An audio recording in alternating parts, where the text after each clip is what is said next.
Okay, so then after these three movies, there's a little bit of a tiff between Pixar and Disney because essentially there was some negotiation about whether Toy Story 2 was actually part of the three-movie deal because it was a sequel, and it was originally, I think, meant to be a straight-to-video sequel, and it was... There was a lot of disagreement between Pixar and Disney at this point, and Steve Jobs was like, Disney wanted to buy them, but Steve Jobs was like, no, like, the two CEOs didn't get along. Right. So he kind of held back a little bit. Steve Jobs didn't get along with somebody? What? I know, right? Yeah, exactly. But I know the big deal is that as much money as these movies are making, Pixar's not seeing a tremendous amount of that money. Pro tip, be a producer. Don't be a creator. You know what I mean? Like, because they're Disney. They had all the money. They probably invested a tremendous amount of money, and they rightfully should make the money back in percentage. So there was this big negotiation. They go public. Pixar goes public. Goes through the roof. Their shares they're doing very well, right? They're doing very, very well. Because of that, they were able to strike a deal through the entrepreneur genius of Steve Jobs, struck a deal with Disney. And I think this is the time when Eisner is it Eisner changing to, I think this is Eisner to Iger, early 2000s. And one of the things that Iger does is he says, we got to go get Pixar. We have to obtain Pixar. Remember, Steve Jobs bought it for $6 million. They sell it for $7.4 billion. With a B. With a capital B. Doors Talk like about, yeah. Like this. 95 to essentially 2000. 5 years. You go from a $6 million investment to a $7.4 billion investment. Like, damn. And you have Apple. Yeah. Oh, I got this other little company, a startup. You know what I mean? It's like, anyways. So Disney buys Pixar. They work out. But what's interesting, again, Disney gives, and Disney is still doing this. It appears they're doing this. Again, I'm not on the board of directors. I'd love to be a fly on the wall in those meetings. But I know, so would I. But they give Pixar kind of their own thing. Do your thing. And I wonder if that was part of conscience. Like, listen, we obviously know what success is. Look at our these three movies. Doesn't matter. It doesn't matter how successful you are. Everyone else, come on, man. No, I know, but it's got to be some kind of deal. Like, you have to leave us our own thing, but we'll give you more money or something. There's got to be some kind of weird thing. Well, they struck a 50-50 bargain. I think that was originally the deal. And I think Lasseter talks about it. The president of Pixar, I'm trying to remember his name, but they were like, how the hell did you do that? You know, they weren't just impressed with Steve Jobs from his creative mind, but just the ability to negotiate, be a business person, create a brand, create a vision, push people to their artistic limits. You know, he's a genius. And it's just, Steve Jobs was involved with Pixar. Are you kidding me? Again, it's just like, I always like when they do, like, even angel. to this day, I think when they do Apple presentations, they show a video, it's something from Pixar, you know, yeah, of course. It's super cool that all of that is tied in together. You know what I mean? They work it out. They get their deal together. Iger buys Pixar. They get their own studio. And then one of the big ones is, the next one is Monsters Inc. But what's important here is that Pete Docter, is that his name? Yep. He was the one that essentially they gave him kind of the keys to the car. And he had never been a co-director, never had been a associate director. Essentially was just kind of like... He was a writer before. He was a writer, but he had never directed anything. And Disney was a little, obviously, because, you know, this is the cash cow, right? You don't want to mess with the golden goose. They go, okay, you know, Lasseter has faith in him. He says, do your movie, do it the way you want to do it. And, of course, Monsters, Inc. is fantastic. The other thing that they... Go ahead, what's up? I'm sorry, but Joel Cohen helped write Toy Story as well? Yeah. Holy crap, I didn't know that. That's what I'm saying. It's just like, I told you, anybody who was anybody touched this. Like, it's just... Insane. It's just weird to me how much creative endeavor went into this. But, okay, now you have Monsters, Inc., which honestly may be my favorite. I keep thinking, it's hard. You know, it's like picking children, right? Monsters, Inc. might be my favorite movie. I think this is that point when I kind of maybe got over the, like, I'm too cool for this. But just a fantastic idea.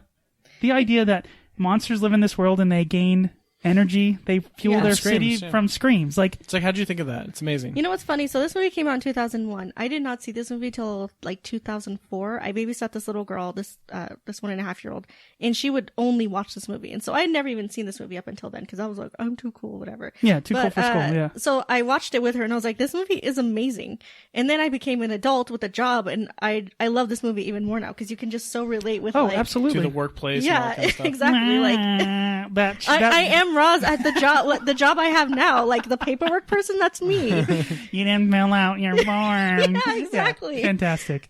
Anyway, Go ahead. Numbers here.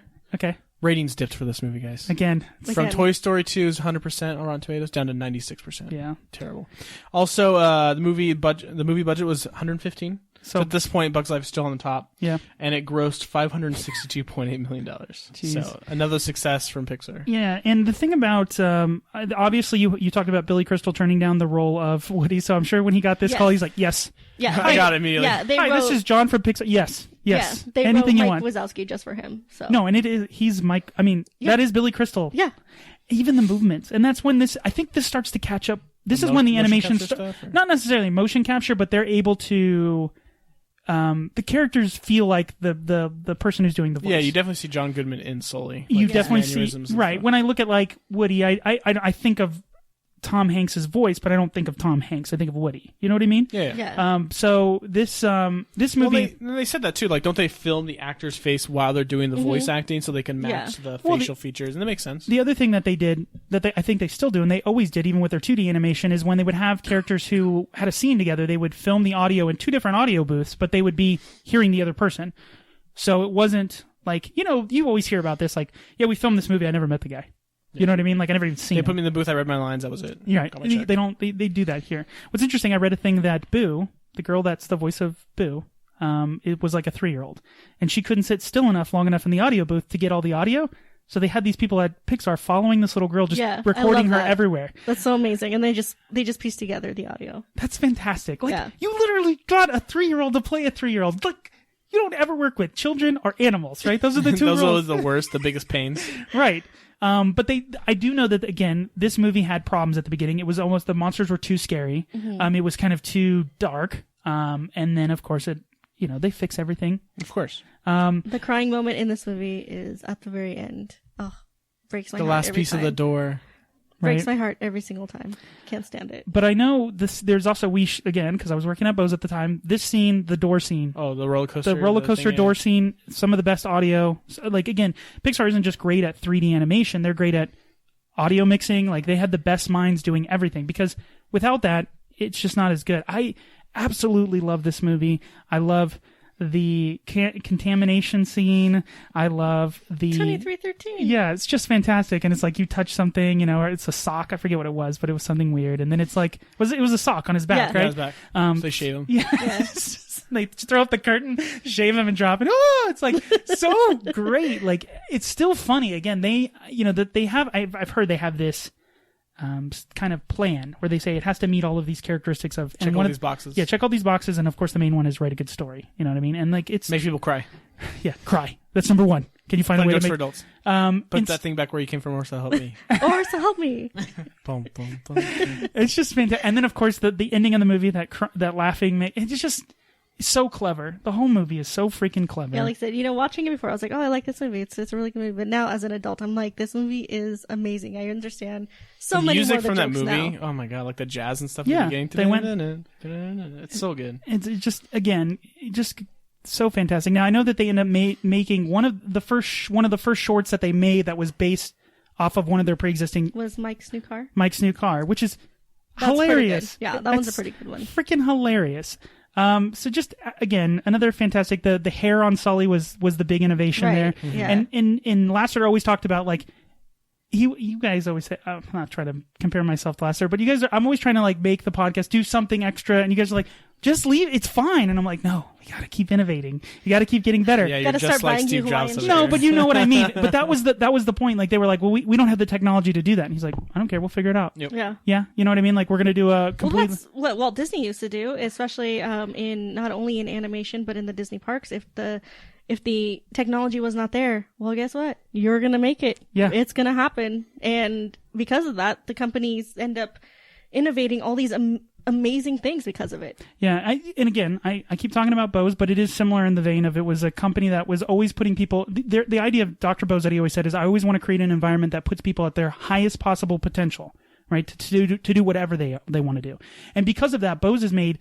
innovations in things that have nothing to do with acoustics. They have a chair that fits into truck, like a big rig truck. They have an air suspension system. Yeah, like.